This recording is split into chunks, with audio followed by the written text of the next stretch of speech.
He is a lonely millionaire, marked by a loss no one dares to mention.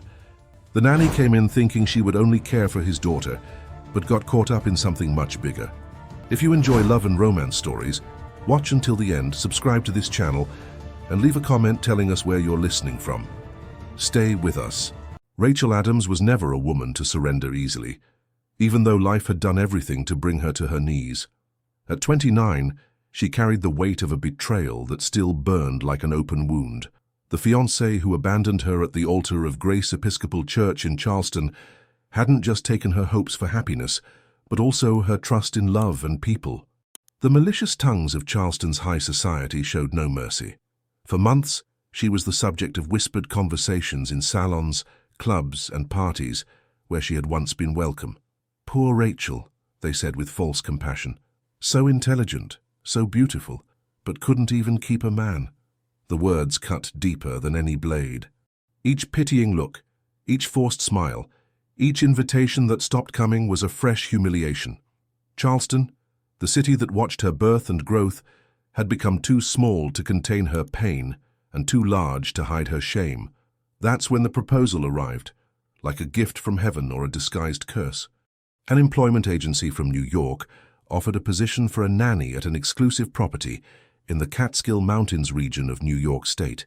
The requirements were specific: education degree, experience with children, absolute discretion, and availability to live on site.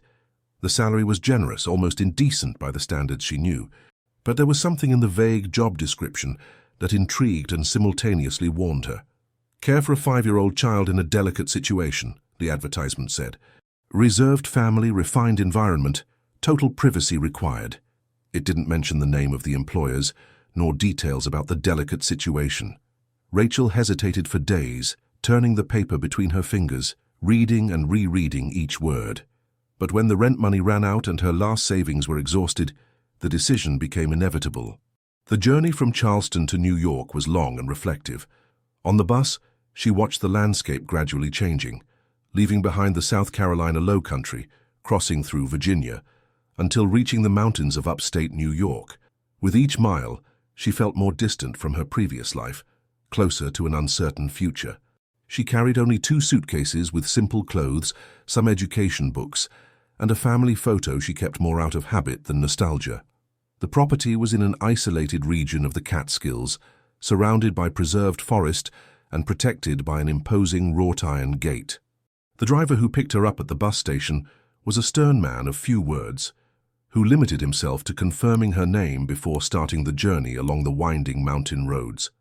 During the trip, Rachel tried to extract information about the family that had hired her, but received only monosyllabic answers and suspicious glances in the rearview mirror. The mansion appeared among the trees like a vision from a film. It was a modern construction, all glass and steel, contrasting with the lush vegetation around it. The architectural lines were clean, imposing, almost aggressive in their perfection. There was nothing welcoming about that house, despite its undeniable beauty. It seemed more like a museum or a mausoleum than a home where a child was growing up. Rachel stepped out of the car with her stomach knotted by a mixture of nervousness and foreboding.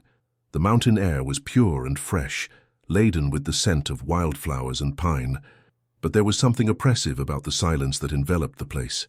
Even the birds seemed to whisper, as if respecting a permanent mourning that hung over those stones and crystals. A middle-aged woman, dressed in an impeccable uniform, received her at the entrance. She introduced herself only as Mrs. Parker, the housekeeper, and her formal attitude made it clear that there would be no room for intimacies or confidences. She led Rachel through wide corridors decorated with contemporary art, Italian designer furniture, and a total absence of family photographs that was striking. "The rules are simple," said Mrs. Parker as they climbed a marble staircase.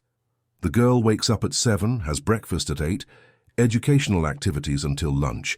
After rest, playtime until dinner. She goes to sleep at 9 sharp.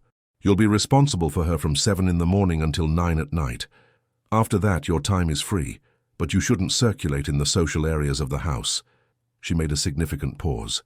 "And never, under any circumstances, should you go up to the 3rd floor." The room assigned to Rachel was on the 2nd floor, in a separate wing from the main house. It was spacious, well decorated with a privileged view of the forest that extended as far as the eye could see, but no matter how comfortable it was, she couldn't shake the feeling that she was being watched. The security cameras were discreet, almost imperceptible, but she noticed them in the corners of the corridors, in the rooms, even in the garden where she would play with the child. "Where is the girl?" she asked after putting away her few belongings in the cedar wardrobe. Mrs. Parker hesitated, wringing her hands almost imperceptibly. "Lily is in her room. She's a special child. Very intelligent, very sensitive, but—" Her voice trailed off as if the words were too dangerous to be pronounced. "She doesn't speak. Since her mother died 2 years ago, she hasn't said a single word." Rachel felt her chest tighten. She knew well the silence of pain. She had also gone through periods when words seemed unnecessary, insufficient to express what she felt. How does she communicate? Drawings, gestures, looks, you'll understand. Lily is very smart, notices everything around her. Parker lowered her voice. "Mr. Mitchell gets very nervous when she doesn't answer his questions, so it's better if you have patience, a lot of patience." Mitchell.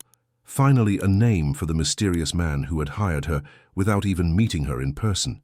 Throughout the entire selection process, she had dealt only with intermediaries, secretaries, lawyers, never with the child's father. "Does he travel a lot?"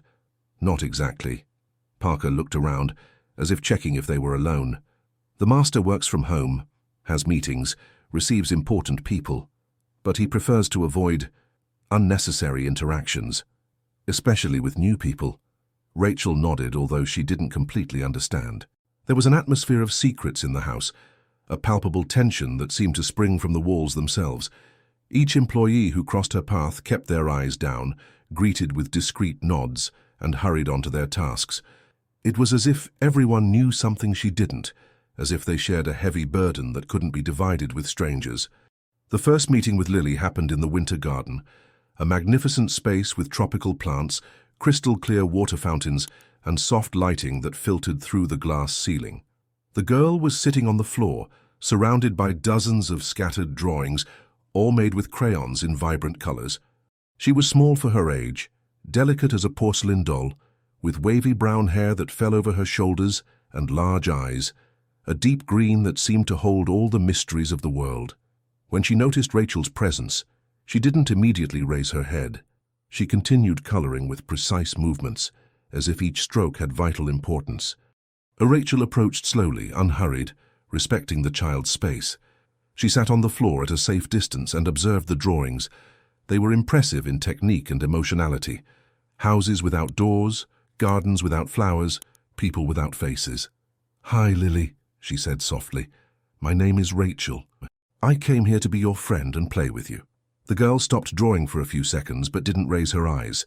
Rachel could feel that she was being evaluated, studied, as if Lily needed to decipher her intentions before deciding if she was trustworthy. It was a caution that shouldn't exist in a 5-year-old child, a protective instinct developed prematurely. Your drawings are very beautiful," continued Rachel, picking up a sheet where a woman with long hair, dressed in white, but without a defined face, was portrayed. "Who is she?" For the first time, Lily raised her eyes. Her gaze was penetrating, too mature for her age, loaded with a melancholy that broke the heart. She pointed to the drawing, then upward to the ceiling, to somewhere Rachel couldn't identify. Then she brought her hand to her chest in a gesture that spoke more than 1,000 words. "Your mommy," whispered Rachel, and saw tears form in the child's eyes. "You miss her?" Lily nodded slowly, and for the first time since she had arrived at that house, Rachel felt she was in the right place. There was an immediate connection between them, a mutual understanding that transcended words. Both knew the pain of loss, the feeling of emptiness that nothing seemed to fill. It was at that moment that she felt a presence behind her. She turned and saw a man standing at the entrance of the winter garden, observing them in silence. Ethan Mitchell was exactly as she had imagined, and completely different from what she expected. Tall, broad shoulders, dark hair slightly graying at the temples, but it was the gaze that impressed her. Steel-gray eyes, cold as a blade, that seemed to pass through her and discover all her secrets. Ethan Mitchell wore a perfectly tailored dark suit, which accentuated his imposing presence without seeming ostentatious. There was a natural elegance in his movements, but also a rigidity that suggested absolute control over every gesture, every expression. He was the type of man who commanded boardrooms with a simple look, who closed million-dollar deals with a nod. But there, watching his daughter play in the garden, he seemed lost, as if he didn't know what role to play. "You must be Rachel," he said, and his voice was deep, modulated, with a slight refined New York accent polished by education in Swiss boarding schools. "I hope you've settled in well." Rachel stood up, discreetly cleaning the dirt from her hands. "Thank you, Mr. Mitchell." "Lily is a charming child," he observed his daughter, who had returned to drawing as if nothing had happened. "She likes you. That's rare." There was a subtle bitterness in his voice. "I hope you understand the delicate situation we live in here. My daughter has gone through traumas that a child should not face.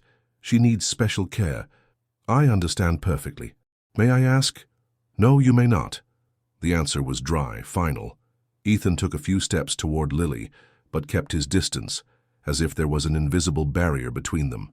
"My wife died in an accident. Lily witnessed it. Since then, she hasn't spoken. The doctors say it's trauma, that it might pass with time. Or it might never pass." Rachel noticed how his hands closed into fists when he mentioned his wife.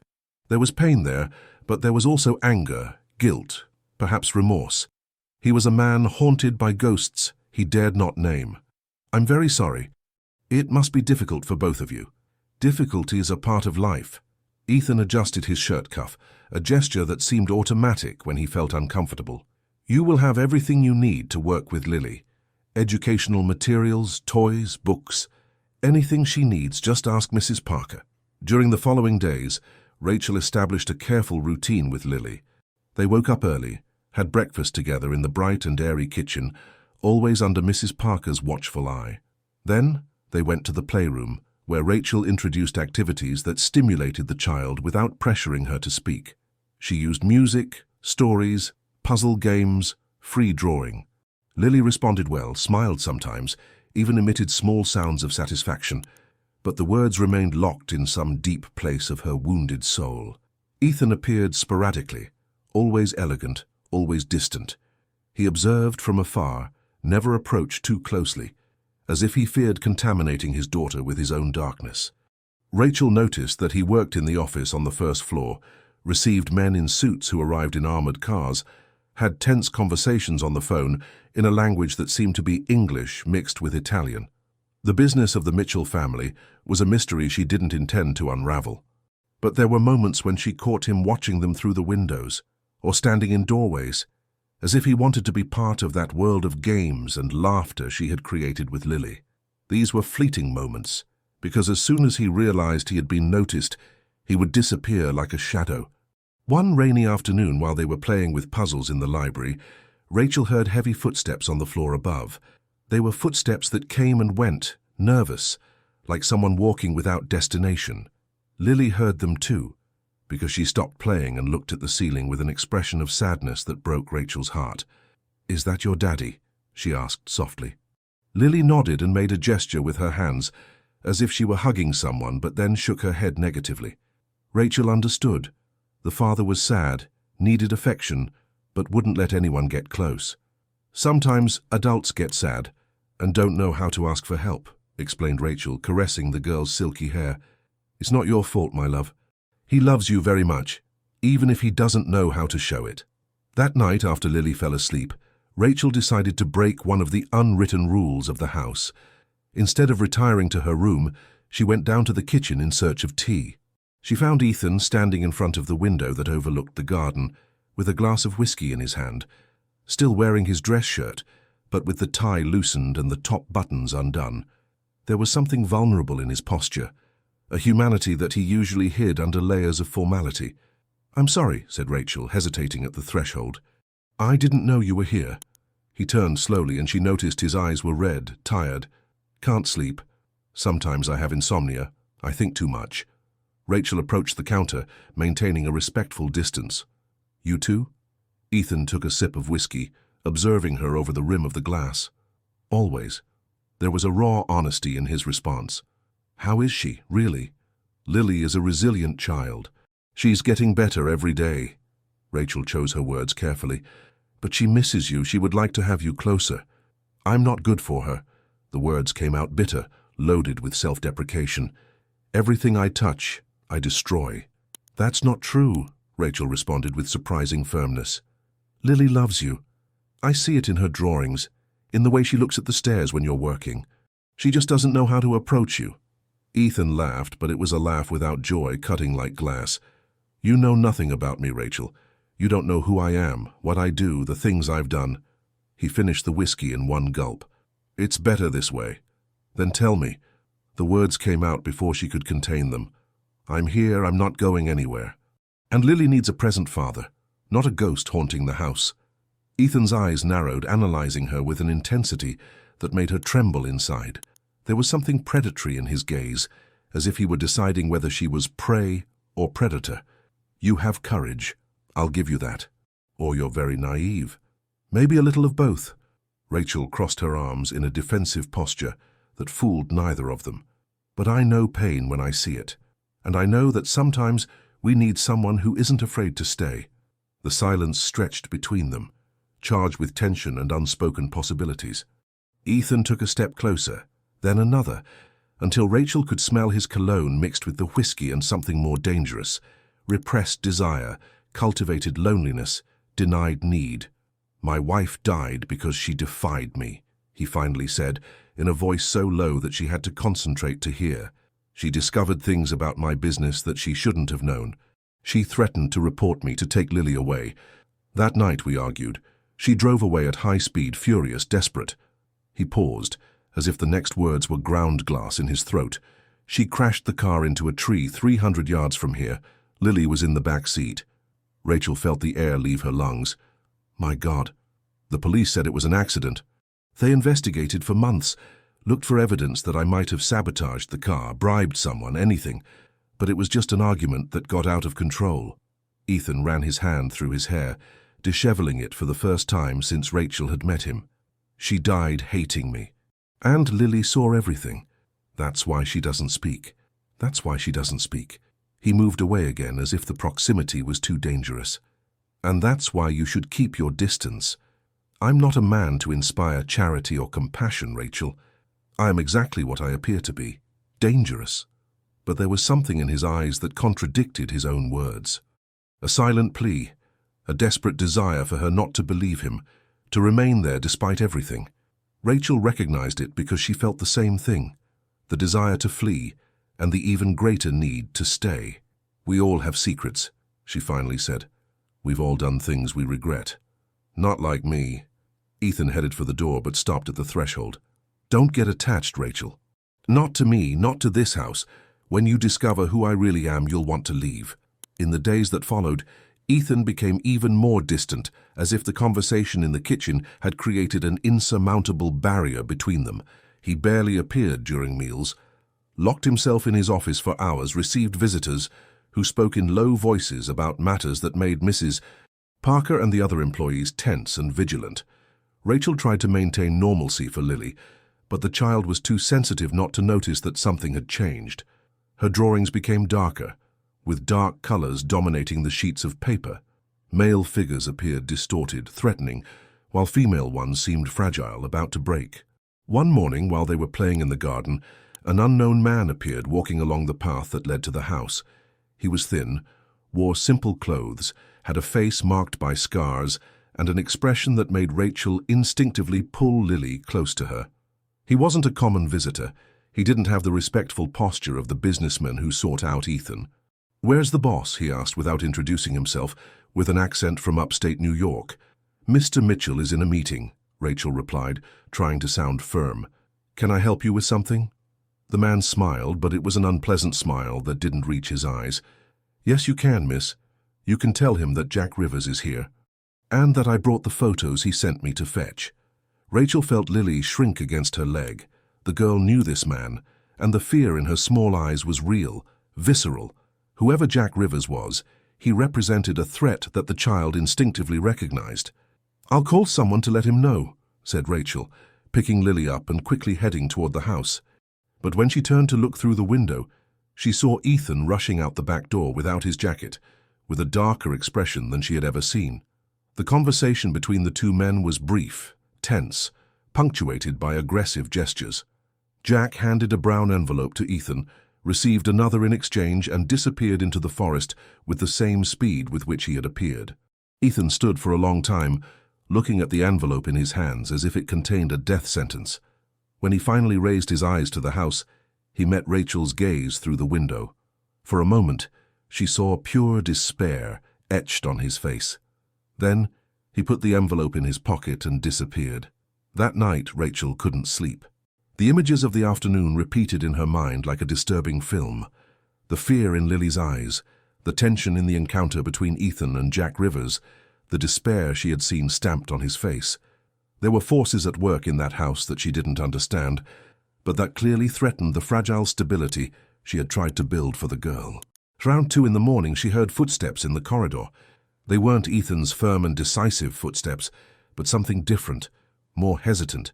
She carefully opened the door and saw Lily walking barefoot toward the 3rd floor, holding a faded teddy bear against her chest. The child seemed to be sleepwalking, her eyes open but glazed, as if guided by an invisible force. Rachel followed her discreetly, concerned. The 3rd floor was forbidden territory, but Lily walked with familiarity through the dark corridors, as if she knew every floorboard, every shadow on the walls. She stopped in front of a white double door, with a golden padlock that shone in the dim light. It was the only locked door in the entire house. The girl sat on the floor, rested her head against the wood, and began to cry silently. Tears streamed down her pale face as she hugged the teddy bear tightly, as if it were the last thing she had left in the world. Rachel approached slowly, her heart breaking at the scene. "Lily, dear," she whispered, crouching beside the child. "What are you doing here?" The girl raised her tear-swollen eyes and pointed to the door. Then she brought her hands to her chest in a gesture that Rachel had already learned to recognize. "Mommy." The locked room was the dead mother's, and Lily came here on nights when the longing became unbearable. "You miss her, don't you?" Rachel stroked the girl's disheveled hair. "It must be hard not being able to go in, not being able to touch her things." Lily nodded and threw herself into Rachel's arms, sobbing against her shoulder. It was the first time she had shown such vulnerability, that she allowed herself to really cry. Rachel held her firmly, rocking her gently, whispering words of comfort that might not be understood, but were certainly felt. "What are you doing here?" Ethan's deep voice echoed through the corridor, charged with an authority that made Rachel start. He was standing at the top of the stairs, wearing only pajama pants, his bare chest revealing a long scar that cut across his left side.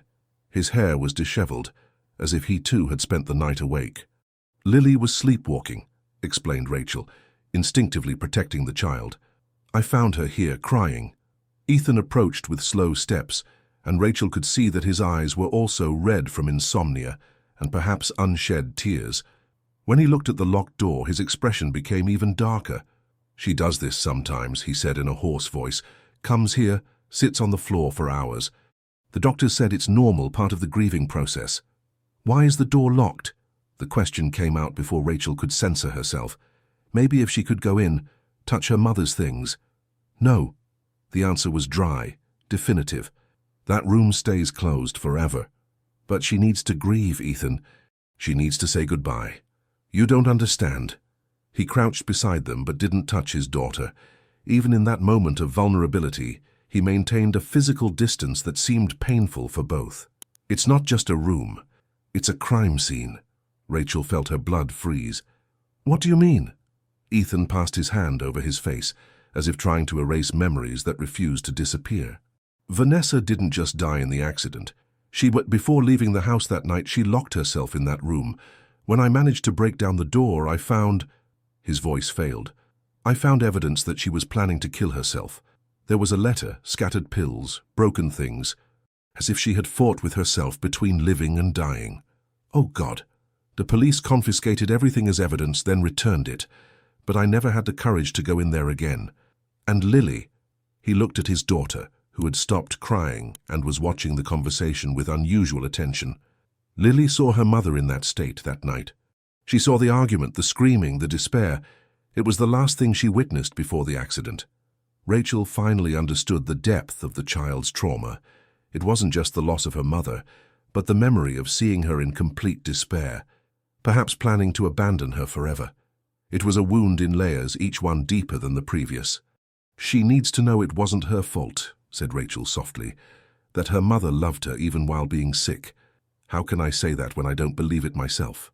Ethan stood up abruptly, as if he could no longer bear the proximity to the truth. "Vanessa died hating me, hating our life, wanting to escape from us. Maybe Lily is better without those memories.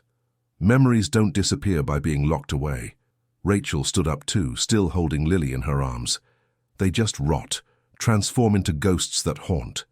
Ethan looked at her with an intensity that made her tremble. There was something in his eyes that went beyond pain, something like hunger, desire, need. "You shouldn't be here," he said in a hoarse voice. "You shouldn't get involved in this mess." "But I already am involved." Rachel raised her chin, defiant. "Lily needs me. And you need me too." For a moment, Ethan seemed about to approach, to break the distance he maintained between them. But then Lily moved in Rachel's arms, reminding them of her presence. He recoiled as if he had received a shock. "Take her to her room," he said coldly, returning to being the distant man she had first met. "And don't come back here. Ever." The days that followed brought a palpable change in the dynamics of the house. Ethan became a ghostly presence, appearing only for urgent meetings or silent meals that ended before Rachel and Lily even sat down at the table. Tensions increased when more men like Jack Rivers began to appear, always with envelopes, always with whispered conversations that made the employees hide in the most distant corners of the property. Rachel tried to keep Lily distracted, but the child was too sensitive not to notice that something serious was happening. Her drawings became even more disturbing. Shadowy figures surrounded burning houses, children cried alone in empty rooms, women in white floated like lost spirits. It was as if she was anticipating a tragedy that the adults around her refused to name. One rainy afternoon, while organizing toys in the living room, Rachel heard raised voices coming from Ethan's office. She couldn't distinguish the words, but the tone was clearly threatening. Lily, who was playing on the carpet beside her, also heard and cowered, hugging a doll with excessive force. "Don't worry," whispered Rachel, but her own voice trembled with anxiety. "Daddy is just talking with people from work." The office door opened violently, and two men hurried out, followed by Ethan with a darker expression than ever. One of the men was Jack Rivers, but the other was different, better dressed, more dangerous, with scars that told stories Rachel didn't want to imagine. 15 days, said the unknown man, pointing a finger at Ethan. "After that, we'll solve the problem ourselves." "You'll have what you want," replied Ethan, but there was desperation in his voice. "You just need to give me more time." "Time's up, Mitchell. Your wife already cost our organization too much. We won't let you make the same mistake." Rachel felt the air leave her lungs as she understood the implication. Vanessa hadn't died just because of a marital argument. She was involved with dangerous people, probably through Ethan's business, and her death was related to threats, debts, or secrets that could destroy more than a marriage. After the men left, Ethan stood at the entrance of his office for long minutes, as if he didn't know what to do with his own body. When he noticed that Rachel and Lily were watching him, his mask of control completely cracked. "Mrs. Parker," he called in a voice that sounded defeated, "take Lily to her room, now." "No," said Rachel, before she could stop herself. "She needs dinner, a bath. It's too early."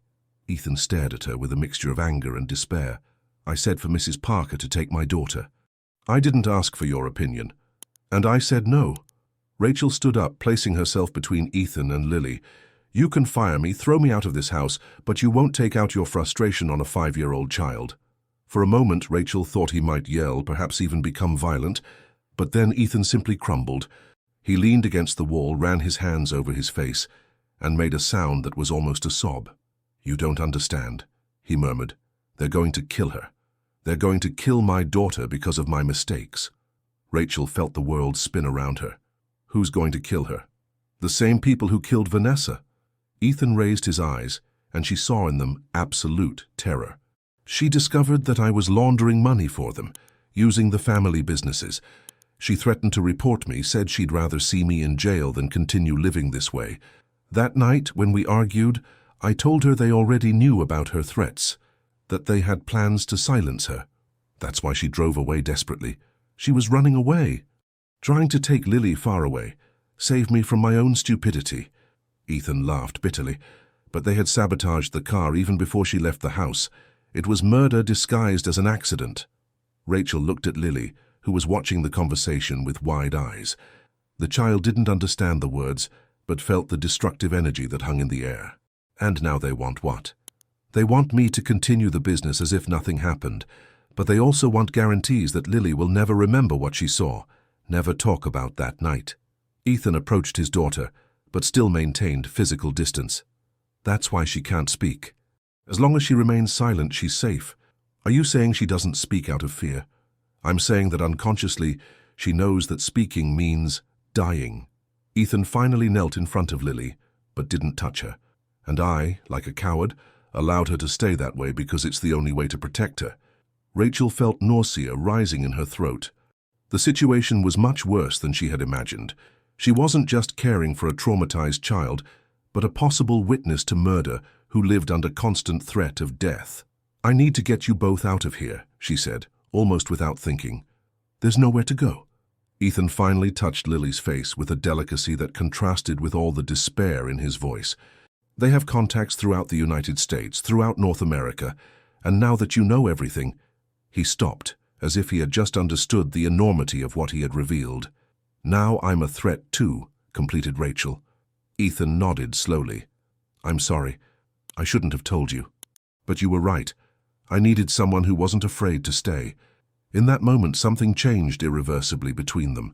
The attraction they had been denying, the tension that hung in the air whenever they met, all of this mixed with fear, desperation, and the mutual need to survive. Rachel approached Ethan, who was still kneeling, and touched his face with a tenderness that surprised them both. Then let's fight together, said Rachel, surprising herself with the firmness in her own voice. Let's find a way to protect Lily and get out of this situation. Ethan held her hand against his face, closing his eyes as if memorizing the touch. You don't know what you're getting into. These people don't hesitate to torture, to kill entire families to keep their secrets. And you think I'm going to abandon you now? Rachel knelt, too, at his height, with Lily between them. This girl chose me as much as I chose her, and you... She hesitated, feeling the weight of the words she was about to pronounce. You can try to push me away all you want, Ethan Mitchell, but I'm not like the other people in your life. I'm not going away. For the first time since she had arrived at that house, Rachel saw Ethan cry. It wasn't dramatic crying, but silent tears that ran down a face that tried to maintain composure, even in total collapse. Lily observed the two adults and slowly extended her small hands, touching her father's face and Rachel's face simultaneously. It was a moment of pure, dangerous connection that sealed the fate of the three irreversibly. Ethan pulled Rachel closer, and she allowed it, resting her head on his shoulder while Lily nestled between them. It was the first time they had embraced as a family, and it might also be the last. I have a plan, whispered Ethan in Rachel's ear, his warm breath against her skin. But it's risky, and it will require you to trust me completely. I'm listening. I know someone in the FBI, an agent who has been investigating this organization for years. If we can gather enough evidence, he can put us in the witness protection program. Ethan moved away enough to look her in the eyes. But for that, Lily needs to speak. She needs to tell what she saw that night. Rachel felt her stomach turn. Ethan, she's just a child. We can't force her to relive that trauma. I know, but it's the only way. He caressed his daughter's hair with infinite delicacy, and it might be the only way for her to be free, too. The silence isn't protecting her, Rachel. It's destroying her inside. During the 3 days that followed, Rachel worked tirelessly with Lily, using all the techniques of pedagogy and child psychology she knew. She created a safe environment, with toys, drawings, stories, that allowed the child to express her fears without feeling judged or pressured. Ethan participated in the sessions, something unprecedented since Vanessa's death. Slowly, father and daughter began to rebuild the bridge that grief had destroyed. He learned to hug her without fear, to answer her questions with drawings when the words didn't come, to be present without being suffocating. And Rachel? Rachel fell in love. Not just with Ethan, that had already happened without her admitting it, but with this entire wounded family fighting to rebuild itself. She fell in love with the moments when Lily smiled, with the instants when Ethan lowered his guard, and showed his humanity, with the feeling of belonging to something greater than her own pain. On the third night, when Lily finally fell asleep after a particularly difficult day of therapy, Ethan found Rachel in the library, reading under the soft light of an antique lamp. "She's making progress," he said, sitting next to her on the leather sofa. "Today she made sounds, tried to form words. It's a slow process. We can't rush it." Rachel closed the book, but kept her finger marking the page. "How are you handling all this?" Ethan was silent for a time, watching the flames dance in the fireplace. "For 2 years I thought I had lost everything. My wife, my daughter, my humanity. I lived each day expecting the next ones to be the last." He turned to Rachel, and his grey eyes seemed softer in the golden light. "You changed that. Ethan, let me finish." He moved closer, taking the book from her hands and placing it on the coffee table. "I know the situation is impossible. I know we'll probably die trying to get out of this, that it might be selfish of me to involve you. But for the first time in 2 years, I want to live." Rachel felt her heart speed up when he touched her face, repeating the gesture she had made days before. "I want to live too," she admitted in an almost inaudible voice. The kiss came naturally, inevitable as gravity. It was loaded with desperation, need, fear of tomorrow, but also with a surprising tenderness. Ethan kissed like a man who had just discovered that he was still capable of feeling something beyond pain. Rachel responded like a woman who had finally found a place where she belonged. When they separated, both were breathless, vulnerable, aware that they had crossed a line that allowed no return. "If we stay together," said Ethan, touching his forehead to Rachel's, "there are no guarantees of a happy ending. I could die, you could die, Lily could—" "I could die tomorrow crossing the street," interrupted Rachel.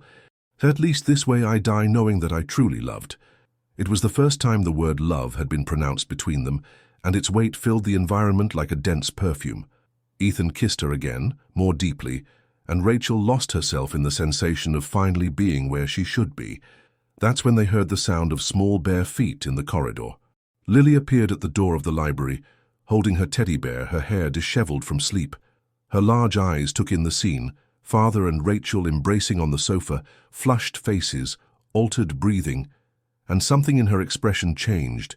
It was as if a final piece of a complex puzzle had fit into her childish mind. "Daddy," she said, and the word came out clear, crystalline, breaking 2 years of silence like crystal shattering. Ethan stood up with a jump, almost tripping over the coffee table. "Lily, you spoke." The girl nodded, approaching slowly. "Is Daddy happy now?" The tears came before Ethan could contain them. He knelt, opening his arms, and for the first time since Vanessa's death, Lily ran to him without hesitation. The embrace was desperate, healing, as if 2 years of pain were being exorcised in that moment. "I was afraid," whispered Lily against her father's chest. "Afraid that if I spoke you would go away too." "Never, my love, never." Ethan held her as if she might disappear at any moment. "Daddy will never go away." Rachel observed the scene with tears in her eyes, but also with growing concern. The breaking of Lily's silence was a huge emotional milestone, but it also meant that time was running out. If the girl was recovering, she would soon be ready to tell what she had seen on the night of her mother's death. "Lily," said Rachel softly, approaching the two. "Do you remember the night Mommy went away?" The child shrank slightly in her father's arms, but didn't return to silence. "I remember. She was crying a lot. There were bad men in the house." Ethan exchanged a significant look with Rachel. "What men, sweetheart?" "The men who made Mommy afraid. She hid in the white room, locked the door." Lily raised her eyes to her father. "You broke the door, you were shouting. Mommy had medicine in her hand, lots of medicine. And then? She said she would protect us, that she would tell the truth to the police. You said they would kill us if she did that." Lily's voice was small, but firm. "Then she took the car keys and took me with her." Rachel felt her blood freeze. Lily was in the car when Vanessa died. She had witnessed not only the argument, but also the accident, or the murder. "What happened in the car, sweetheart?" Lily hesitated, holding tighter to her father. "Mommy was driving very fast, crying. She said she would take us far away. But then," her voice failed, "then the steering wheel wouldn't obey anymore. Mommy tried to turn, but the car always went toward the tree." "Did the brakes not work either?" asked Rachel gently. "No, Mommy kept stepping on them, but the car wouldn't stop." Lily began to cry. She protected me at the end. She covered me with her body when we crashed." Ethan closed his eyes as if he couldn't bear the image. "That's why you didn't speak. Because you knew they had killed Mommy. I heard the bad man talking on the phone before we left. He said the little problem would be solved on the road." Lily wiped her tears with the back of her hand. "Mommy died protecting me, and I couldn't tell. Or they would kill Daddy too." The sound of cars approaching on the dirt road made them all start. Ethan ran to the window and saw headlights cutting through the darkness of the forest. There were at least 3 vehicles, advancing rapidly toward the house. "Damn it," he muttered. They came earlier. Rachel picked Lily up, feeling panic take over her body. "Do we have any way out? There's a trail behind the house leads to the waterfall. From there we can reach the main road." Ethan ran to a safe hidden behind a bookshelf, typed a combination, and removed documents, money, and a gun. "But we have to leave now." The sound of car doors slamming echoed across the property, followed by heavy footsteps on the main porch. Someone tested the front door handle, then began forcing the lock. "Mrs. Parker," shouted Ethan. "Mrs. Parker, take them through the kitchen, back exit." The housekeeper appeared in the corridor, her face pale with terror. "Sir, they've surrounded the house. There are men in the back too." Ethan cursed under his breath, holding the gun with hands that trembled slightly. "Then we'll have to fight." "Not in front of Lily," said Rachel firmly. "There has to be another way." That's when they heard Jack Rivers' voice from outside, amplified by an improvised megaphone. "Ethan Mitchell, we know you're in there. We have a proposal to make." Ethan approached the window, keeping himself protected by the curtain. "What do you want?" "We want the girl, just the girl. You and your nanny can go, start a new life somewhere else." "But the daughter stays." Rachel felt Lily cling to her with desperate force. "No," whispered the child. "I don't want to go with the bad men." "You won't," promised Rachel, kissing the top of Lily's head. "No one's going to separate you from us." Ethan moved away from the window. His face transformed into a mask of cold determination. "There's a secret basement under the pantry. You'll hide there while I negotiate with them." "Ethan, no. It's the only way." He approached, kissed Rachel quickly, and touched Lily's face. "I love you both. Remember that." From outside, Jack's voice sounded more impatient. 5 minutes, Mitchell, then we come in." Ethan checked the ammunition in the gun, took a deep breath, and headed for the front door. "Mrs. Parker, take them to the basement. Don't come out until I return." The secret basement was small, stuffy, illuminated only by a weak lamp that hung from the low ceiling. Rachel hugged Lily, while Mrs. Parker prayed softly in a corner, all trying to muffle the sound of their own breathing to hear what was happening upstairs. The heavy footsteps of the invaders echoed through the wooden floor, accompanied by raised voices and the sound of furniture being knocked over. "Where are they, Mitchell?" Jack Rivers' voice sounded distorted, but clearly threatening. "We don't have time for games." "I already told you they're not here," replied Ethan with forced calm. "Rachel took Lily to town to see a doctor. They won't be back until tomorrow." A violent crash, probably something being thrown against the wall, made them all cower in the hiding place. "Don't lie to me. I saw light in the library, her car in the garage." "They went with the driver. Her car is being repaired." Rachel closed her eyes, impressed with Ethan's coolness under pressure, but she knew the lie wouldn't hold for long. Men like these had no patience for games, and violence was always their first option when words failed. "Daddy is in danger," whispered Lily in Rachel's ear. "I have to help him." "No, sweetheart. Your help is to stay quiet here until everything passes." "But I know where Mommy hid the important things. The evidence she was going to take to the police." Lily's eyes shone in the dim light of the basement. "It's in the White Room, in a secret place." Rachel felt her heart race. "What evidence?" "Papers, photos, a small recorder. Mommy showed me before she died, said that if anything happened to her I should give it to a trusted policeman." "Mrs. Parker stopped praying and looked at them in amazement. "Miss Rachel, if that evidence exists, it could save Ethan's life and put these criminals in jail," completed Rachel. "Lily, are you sure you can find this hiding place?" The girl nodded with determination that didn't match her 5 years. Mommy made a hole in the wall behind the mirror. "There's a small box inside." A scream of pain from upstairs made them all freeze. It was Ethan, clearly being tortured to reveal where they were hiding. Rachel made a decision that she knew was dangerous, but necessary. "Mrs. Parker, you stay here. If something goes wrong, try to escape through the waterfall trail and call the police." Rachel put Lily on the floor and checked if the way was clear. "We're going to get the evidence." "Miss, this is madness. Madness is letting Ethan die when we have a chance to save everyone." They climbed through the discreet trapdoor that led to the pantry, then sneaked through the back corridors to the stairs that led to the third floor. The sounds of torture continued in the main room, covering the sound of their furtive steps. Rachel felt her heart beating so hard, she was sure the criminals could hear it. The third floor was plunged in darkness, but Lily moved with the confidence of someone who knew every inch of the space. They reached the locked white door, and the girl pointed to a high window beside it. "Through there," she whispered. "Mommy taught me to go in when Daddy traveled." Rachel lifted Lily to the window, which was only ajar. The child slipped inside with feline agility, and moments later, the lock clicked on the other side. The door opened, revealing a room that Rachel would never forget. It was a sanctuary preserved from time, as if Vanessa had left only minutes before. Clothes were still scattered on the bed. A French perfume remained open on the dressing table. Photographs of the smiling family decorated the walls. But there were also signs of the final struggle. Medicines scattered on the floor, torn papers, a mirror with a crack in the shape of a spider's web. Lily ran to the cracked mirror and began pushing it to the side.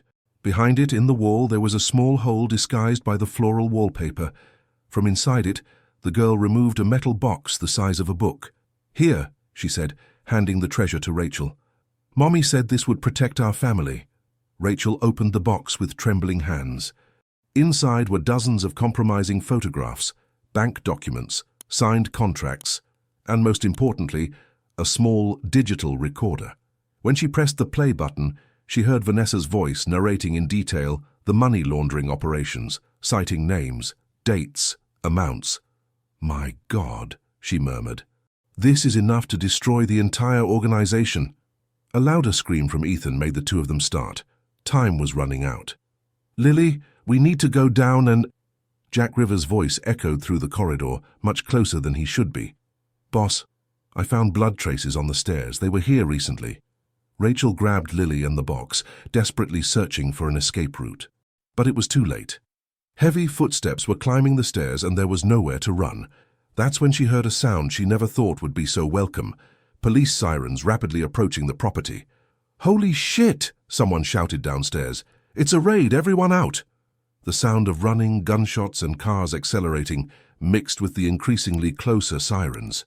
Lily clung to Rachel, trembling with fear and relief at the same time. "Did the police come to save us?" she asked in a small voice. Rachel looked out the window and saw patrol cars surrounding the house, FBI agents positioning themselves strategically. In the midst of the chaos, she recognized a familiar figure getting out of one of the cars. It was Agent Lawson, the man Ethan had mentioned as a possible ally. "Yes, sweetheart." Daddy managed to ask for help. But when they ran down to find Ethan, Rachel discovered that the reality was more complex. He was lying on the floor of the living room, injured but alive, being attended to by paramedics. When he saw them, his eyes filled with tears of relief. "How did the police know?" asked Rachel, kneeling beside him. Ethan smiled weakly, showing a small tracking device on his wrist. "I've been wearing this for weeks, connected directly to Lawson. As soon as the criminals appeared, the signal was automatically activated. And the evidence?" Rachel raised the metal box, and Ethan closed his eyes as if an immense weight had been lifted from his shoulders. "Vanessa," he murmured. "Even at the end, she was protecting us." 6 months later, Rachel woke to the familiar sound of laughter coming from the garden. Through the window of the room she now shared with Ethan, she watched Lily playing with other children in the new house, in a discreet community in Denver where they had been relocated by the Witness Protection Program. The girl spoke normally now, told stories, asked typical questions of a 6-year-old who was finally free to be just that, a child. "She's happy," said Ethan, hugging Rachel from behind and resting his chin on her shoulder. "I never thought I'd see my daughter playing like that again." The trial had ended the week before. The evidence left by Vanessa, combined with Lily's testimony and Ethan's cooperation, resulted in the conviction of dozens of people involved in the money laundering network. Jack Rivers and his associates received sentences that would keep them in prison for the rest of their lives. The criminal organization was dismantled, and the authorities guaranteed that there were no more pending threats against the family. "Sometimes I still can't believe we made it," admitted Rachel, intertwining her fingers with his. "That we're all here alive, safe." Ethan turned her in his arms, observing her face with that intensity that made her feel completely seen, completely loved. He was different, lighter, as if years of tension had finally dissolved. There were still scars, physical and emotional, but now they were just part of his story, no longer prisons that defined him. "We have to thank you," he said, touching her face with infinite tenderness. "If you hadn't stayed, if you hadn't insisted on saving us, we saved each other." Rachel leaned in to kiss him, a soft kiss that tasted of peaceful mornings and possible futures. "Besides, you two saved me too. When I arrived at that house, I was lost, destroyed inside. You gave me a family." The new life in Denver was simple compared to the luxury of the mansion in the Catskills, but it was real in a way that the previous life never had been. Ethan worked as a financial consultant for small businesses, using his experience in a legal and constructive way. Rachel had returned to education, working in a public school, where her skills with traumatized children made a real difference in the lives of dozens of little ones. And Lily flourished. At the new school, she quickly made friends, discovered that she loved drawing comic books, and that she had a natural talent for mathematics. Her nights were no longer haunted by nightmares, and when she occasionally woke up frightened, she found Rachel and Ethan always present, always willing to chase away the monsters of the past. "Aunt Rachel," Lily appeared at the bedroom door, wearing a little yellow dress that Rachel had sewn for her. "Daddy said that today you're going to tell me something important." Ethan and Rachel exchanged a complicit look. "That's true, Princess. Come here." Lily jumped on the bed between the two, nestling like a small animal that had finally found its place in the world. Rachel took a deep breath, feeling emotion tighten her throat. "Lily, you know I love you very much, don't you?" "I love you too, Aunt Rachel. You're like a mommy to me. And would you like me to be your real mommy?" Lily's eyes widened, shining with a pure happiness that made Rachel's heart overflow.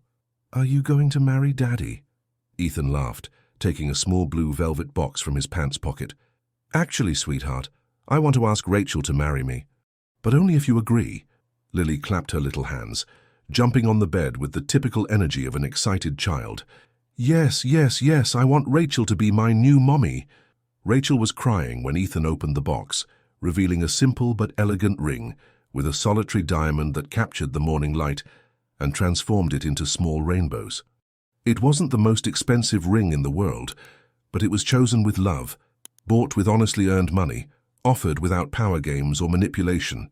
"Rachel Adams," said Ethan, his voice choked with emotion. "Will you marry me? Will you be Lily's mother, my companion for life, my partner in all the challenges that will still come?" "I will," whispered Rachel, extending her trembling hand to receive the ring. "I accept completely, unconditionally, forever." The kiss that followed was interrupted by Lily throwing herself between them, hugging them both with enough force to break ribs. It was an embrace of three people who had found each other in darkness and chosen to walk together toward the light. That afternoon, as they prepared lunch in the small but cozy kitchen of the new house, Rachel thought about the journey that had brought them here. She had come to that family as a nanny, fleeing from her own pain, but had discovered that sometimes the most desperate situations lead us to the truest loves. Ethan was teaching Lily how to make pizza dough, covering them both with flour in the process. Their laughter filled the house with a joy that seemed impossible just months ago. When he looked at Rachel and winked, she knew he was thinking the same thing, that they had won. Not just over external enemies, but also over the internal demons that tormented them. "Daddy," said Lily, licking her fingers dirty with tomato sauce, "now that Rachel is going to be my mother, can I call her Mommy?" Ethan looked at Rachel, who nodded with tears in her eyes. "Yes, you can, Princess. You can call her whatever you want." Lily ran to hug Rachel, getting her all covered in flour. "Mommy Rachel, Mommy Rachel." And it was like this, in the simplicity of a messy kitchen in Denver, that Rachel Adams discovered that sometimes you need to go through hell to find paradise. That true love is born not from perfection, but from the courage to face life's imperfections together. And that families are not just bonds of blood. They are bonds of choice, of permanence, of love, that decides to stay even when everything conspires for separation. Outside, The Denver sun shone on a city that had welcomed them as refugees and where they now rebuilt their lives as survivors. It was a new beginning for the three, and for the first time in a long time, the future seemed not only possible, but radiant with hope.